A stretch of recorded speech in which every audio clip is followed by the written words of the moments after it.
փոփոխների Նախ այդ հանգամանքը մենք արձանագրել էինք նախորդ դատական նիստի շրջանակներում, երբ որ մտանք պաշտպաններով նիստերի դահլիճ, ականատես եղանք, որ 3 դատախազներ եւ Արման Սարոյանը մուտք են գործում դատավորի մուտքի համար նախատեսված դռնից։ Այդտեղից արդեն մեզ մոտ իհարկե վրդովմունք առաջացավ, որ ինչով է պայմանավորված, որ դատավարության մասնակիցները նման տարանջատված,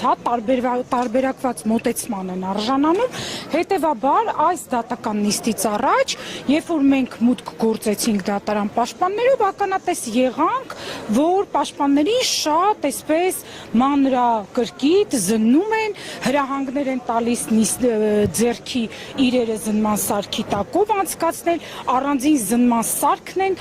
մեր վրայով անցկացնում։ Իհարկե սա օրենքով նախատեսված գործողություններ է եւ դատական դեպարտամենտը լիարժեք իրավունք ունի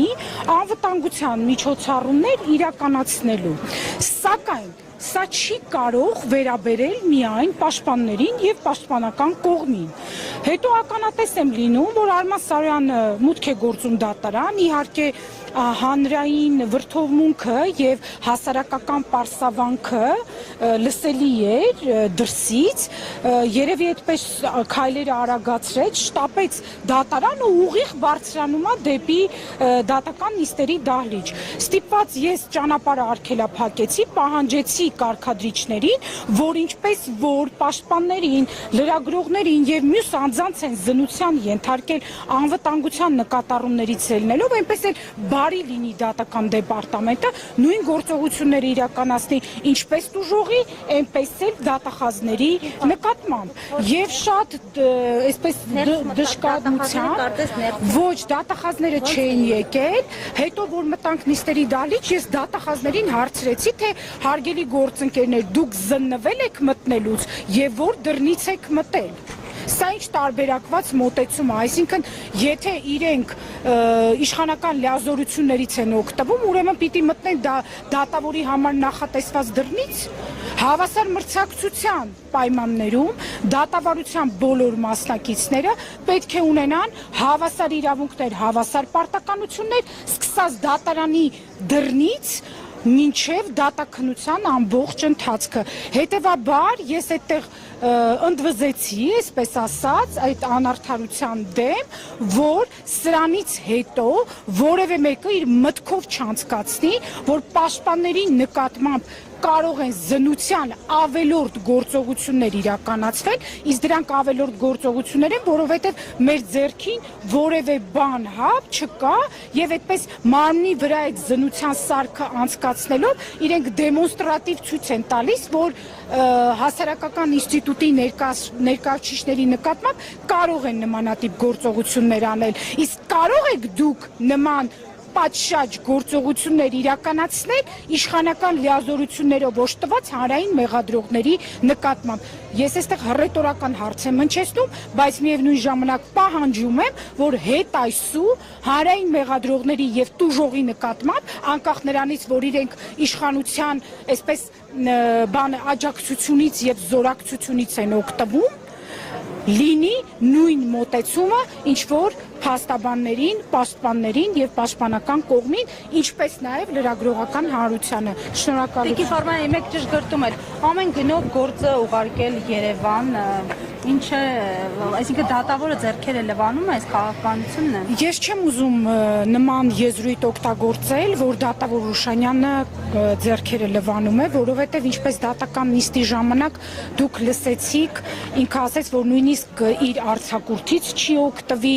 իր հնարավորությունից,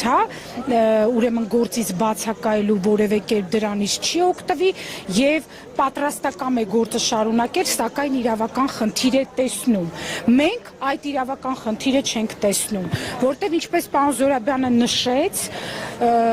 այն արարքը, որը վերագրվում է ամենայն հայոց կաթողիկոսին եւ մեր մյուս հոգեվորականներին, ենթադրաբար այդտեղ քան Մայրաթոր Սուրբ Էջմիածնում կատարվել չէր կարող, որտեղ դա տեղի է ունեցել Գերագույն հոգևոր ժողովի շրջանակներում եւ առաջարկը ստանալով ամենայն հայոց կաթողիկոսը իր տնօրինչական կանոնական լիազորությունների շրջանակում կարգալույծ է հռչակել տուժող հռչակված Արման Սարոյանին, ես իրեն որպես տուժող էլ դժվար եմ տեսնում, որտեղ այստեղ ես նույնիսկ եւ մեր ամբողջ թիմը որևէ քրեական գործին, քրեական վարույթին մոտ որևէ իրավական կապ չենք տեսնում, դրա համար այսպես ես նաև Արման Սարոյանին իրական տուժող չեմ էլ համարում։ Իսկ այն հանգամանքը, որ Արման Սարոյանը նշեց, որ վտանգ է զգում իր կյանքի հանդեպ, ինչպես եք սա դուք որակում։ Արման Սարոյանը արեստացին է բարձրացնում այդ հարցը, ես դատարանի առջև հենց այդ դիրքորոշումը հայտնելու հնարավորություն ունեցա, որևէ վտանգ նրան չի սպառնում, այլ նրա նկատմամբ տեղի է ունենում իրավաչափ հասարակական պարսավանք։ Իսկ այդ հասարակական պարսավանքը եւ հանրային հարթակներում է տեղի ունենում եւ դատարանի առջեւ եւ որտեղ որ ինքը հայտնվի, ես հստակ տեղեկացված եմ, որտեղ շատ անգամ ականատես եմ եղել, որ հանրությունը Արման Սարոյանի իրավական, եկեղեցական գործողությունների պատճառով նրան ենթարկում է հանրային պարսավանքի, իսկ նրա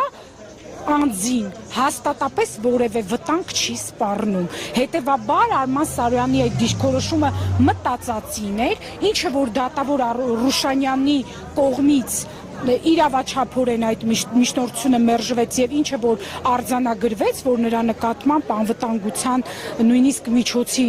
հարց չի կարող առաջանալ, հետեւաբար Արման Սարոյանը ուղղակի հերթական մերձիշխանական, այսպես